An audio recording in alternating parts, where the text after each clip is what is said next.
अस्सलाम वालेकुम वरहमतुल्लाहि वबरकातुहू। इस लेसन में हम कंसिस्टेंसी विद प्रोनाउंस पर बात करेंगे। अब ये कंसिस्टेंसी विद प्रोनाउंस होती क्या है? प्रोनाउंस बहुत ज्यादा यूज होने वाले वर्ड्स हैं। जब आप प्रोनाउंस यूज कर रहे होते हैं तो आपको कंसिस्टेंट होना चाहिए कि आप किस किस्म का प्रोनाउन यूज कर रहे हैं। अब प्रोनाउंस आपको पता है कि तीन तरह के प्रोनाउंस हम ज्यादातर यूज करते हैं, जिनमें फर्स्ट पर्सन है, सेकंड पर्सन है और थर्ड पर्सन है। और ये जिन प्रोनाउंस पे पर्टिकुलरली हम बात कर रहे हैं इनको पर्सनल प्रोनाउंस बोलते हैं। अब होता यह है कि आप in the beginning of your sentence, या जब आप अपना सेंटेंस शुरू करते हैं या जब अपनी आप नैरेटिव शुरू करते हैं, तो आप फर्स्ट पर्सन प्रोनाउन यूज कर रहे होते हैं, लेकिन देन आप अचानक जो है वो सेकंड पर्सन में जंप कर जाते हैं। आपकी ट्रांजिशन जो है वो सेकंड पर्सन प्रोनाउन में हो जाती है, या जो है वो थर्ड पर्सन प्रोनाउन में हो जाती है। तो ये प्रॉब्लम होता है प्रोनाउन के यूज में। करना क्या होता है कि जब आपने प्रोनाउन जो प्रोनाउन आपने यूज करना शुरू किया उसी प्रोनाउन को यूज करते चले जाएं। अच्छा, ये बात ज्यादा क्लियर हो जाएगी अगर एक मर्तबा आप देख लें कि ये प्रोनाउंस कौन कौन से होते हैं। तो प्रोनाउंस जैसा मैंने आपको बताया कि इनको तीन कैटेगरीज में हम रखते हैं कि फर्स्ट पर्सन प्रोनाउन होते हैं, सेकंड पर्सन प्रोनाउन होते हैं, थर्ड पर्सन प्रोनाउन होते हैं। चूंकि प्रोनाउंस नाउन्स की जगह पे इस्तेमाल होने वाले वर्ड्स होते हैं, तो नाउन्स की तरह से ये सिंगुलर प्लूरल होते हैं।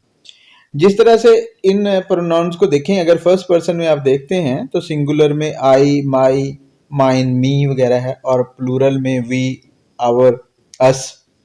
सेकंड पर्सन अगर आप देखते हैं यू, यूर, सिंगुलर होते हैं, यू, योर्स, यू, योर, ये प्लूरल होते हैं, एंड योर्स भी होता है ऑफ कोर्स यहाँ पे। थर्ड पर्सन प्रोनाउन में अगर आप देखते हैं he, his, him, she, her, singular में इस्तेमाल होते हैं, और दे, देयर, देम, देयर्स भी यूज होता है, बट यहाँ पे इसको मेंशन नहीं किया गया, लेकिन आप इसको माइंड में रख सकते हैं। इसी तरह से इट, इट्स होते हैं। तो ये प्रोनाउन है जो बहुत ज्यादा यूज होते हैं। अब प्रॉब्लम क्या होता है, ये कुछ एग्जाम्पल्स अगर आप देखेंगे तो आपको बड़ी अच्छी तरह से समझ आ जाएगी कि प्रॉब्लम क्या होता है। ये सेंटेंस देखें जरा। One of the one of the fringe benefits of my job is that you can use a company credit card for gasoline। तो इस सेंटेंस को अगर आप देखते हैं तो आपको नजर आता है कि राइटर ने सेंटेंस के शुरू में इंडेफिनिट प्रोनाउन वन यूज किया, और then first person pronoun my job is that. अब ये my job, writer is talking about his job, वहां पे, लेकिन जब दैट के बाद वाली क्लॉज है उसने यू में ट्रांजिशन की है, विच इज इनकरेक्ट।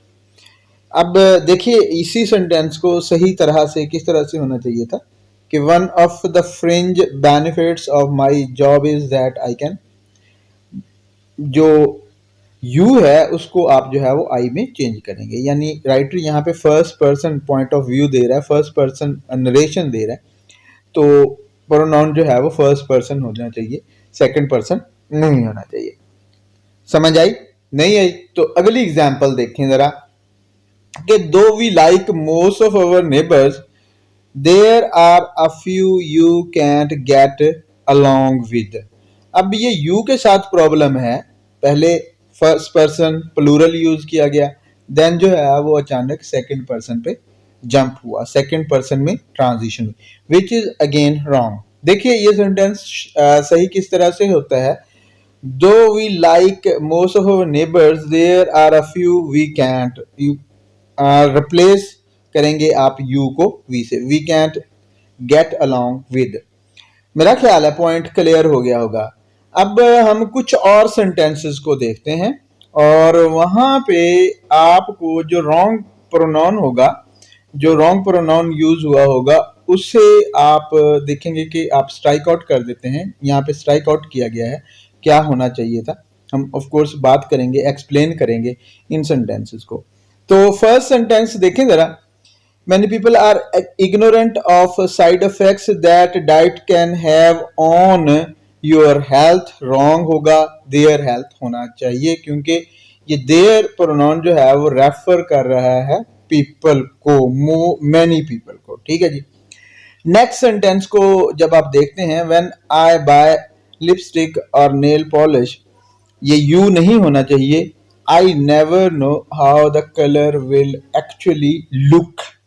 तो देख सकते हैं आप कि किस तरह से फर्स्ट पर्सन है, तो first person should be followed by first person. अब नेक्स्ट एग्जाम्पल देखें जरा, it is expensive for us to take public transportation to work every day, but what choice do we have if you or we, ठीक है, you wrong है, we cannot afford a car। तो ये transition होने के chances बहुत ज़्यादा होते हैं, बट आपने ख्याल रखना है, आपने इस चीज़ के बारे में केयरफुल होना है कि प्रोनाउन के यूज़ में आप गलती कर सकते हैं, आप रॉन्ग प्रोनाउन यूज़ कर सकते हैं, या आप प्रोनाउन का कांस्टेंट यूज़ करते हुए थोड़ा सा मिस्टेक पे जा सकते हैं। आपने ख्याल रखना है कि आप उस मिस्टेक पे नहीं जाएंगे।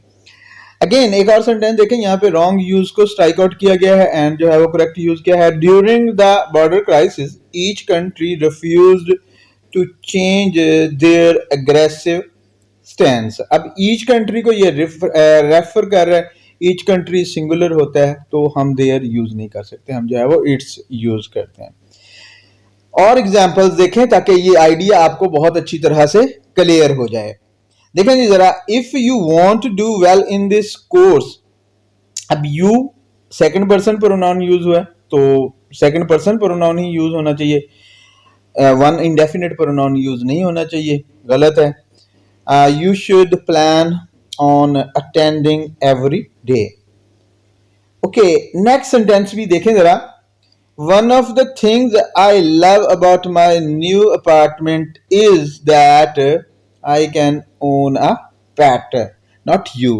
आप सेकंड पर्सन में ट्रांजिशन नहीं करेंगे बिकॉज यहाँ पे first person point of view present किया जा रहा है। और एग्जाम्पल देखें ताकि समझ आए आपको अच्छी तरह से, आप इसको क्लियर करें।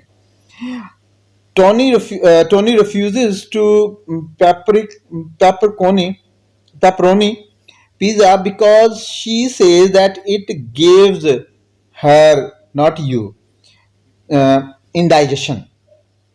ठीक है, समझ आ रहा है आप?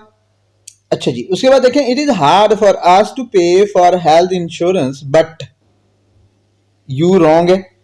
और क्योंकि ये प्रोनाउन जो है इसको रेफर करना चाहिए अस को, तो यहाँ पे we don't dare go without it. और एग्जाम्पल्स देख लें ताकि ये अच्छी तरह से आपको क्लियर हो जाए।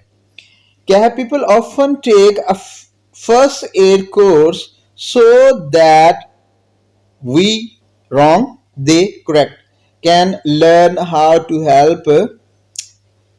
Help choking and heart attack victims। One more sentence and the last one, be more attentive।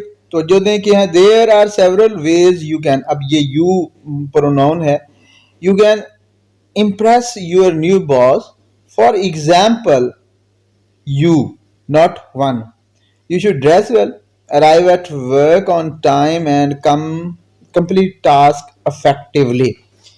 तो स्टूडेंट्स ये कुछ एग्जाम्पल थी जिनमें आपने देखा कि प्रोनाउन के यूज के साथ कॉन्सिस्टेंट किस तरह से रहना है, किस तरह से प्रोनाउन के यूज के तसलसल को बरकरार रखना है।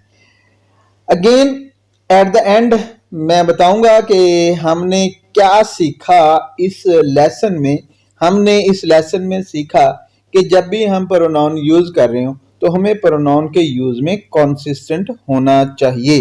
मतलब ये है कि अगर हम फर्स्ट पर्सन प्रोनाउन यूज कर रहे हैं तो हमें वो first person through out the sentence use करना चाहिए। इसी तरह से अगर हम जो है वो सेकंड पर्सन प्रोनाउन यूज कर रहे हैं तो हमें second person through out the sentence use करना चाहिए। इसी और फाइनली कि अगर थर्ड पर्सन यूज हो रहा है तो थर्ड पर्सन को आप consistently through out the sentence use करें। हमने कुछ मिस्टेक्स देखी और इन मिस्टेक्स से आपको बहुत हद तक क्लियर हो गया होगा कि क्या प्रॉब्लम होता है और ये प्रॉब्लम किस तरह से आता है और आपने इस प्रॉब्लम को किस तरह से टैकल करना है। आई होप कि आपको सब कुछ समझ आ गया होगा, और अगर आपको लगता है कि किसी तरह से भी इन लेसन्स की क्वालिटी को इम्प्रूव किया जा सकता है, काइंडली आप कमेंट्स में मेंशन करें ताकि हम इन एजुकेशनल वीडियोस को और बेहतर कर सकें।